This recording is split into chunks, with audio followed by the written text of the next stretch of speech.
গত 5 এপ্রিল কোচবিহার রাসমেলা ময়দানে সভা করতে এসেছিলেন ভারতের প্রধানমন্ত্রী নরেন্দ্র মোদী। তার জনসভা শেষ হওয়ার পর ময়দান যাতে নোংরা ও আবর্জনা মুক্ত থাকে সেই লক্ষ্যে বিজেপির পক্ষ থেকে স্বচ্ছ ভারত মিশনের উদ্যোগ নেওয়া হয়। কর্মী সমর্থকেরা হাতে ঝাঁটা ও পরিষ্কার সামগ্রী নিয়ে মাঠ পরিষ্কারে নেমে পড়েন। এদিন বিজেপির পক্ষ থেকে অভিযোগ করা হয় কোচবিহার রাসমেলা ময়দানে মিউনিসিপ্যালিটি থেকে বাইরে থেকে নোংরা এনে ফেলা হয়েছে। যদিও এই অভিযোগের প্রমাণ নিয়ে বিতর্ক রয়েছে, তবুও বিজেপি কর্মীরা জানান মাঠ পরিষ্কার রাখা আমাদের দায়িত্ব, এই নোংরাও আমরাই পরিষ্কার করব। এই প্রসঙ্গে উপস্থিত বিজেপি নেতৃত্ব আর কি জানিয়েছেন শুনুন।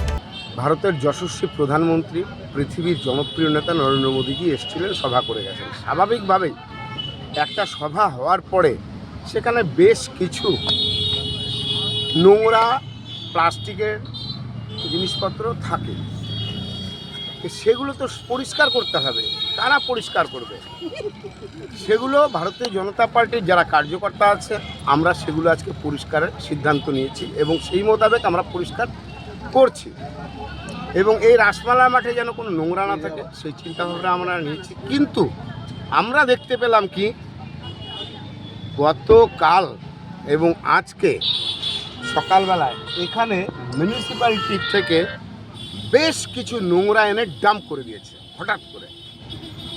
সামনে ব্যাংকযাত্রা রোড, ব্যস্তবহুল রোড, প্রচুর মানুষ যাতায়াত করে। এই আবর্জনা থেকে দুর্গন্ধ ছড়াবে, নানান রকম রোগ হবে।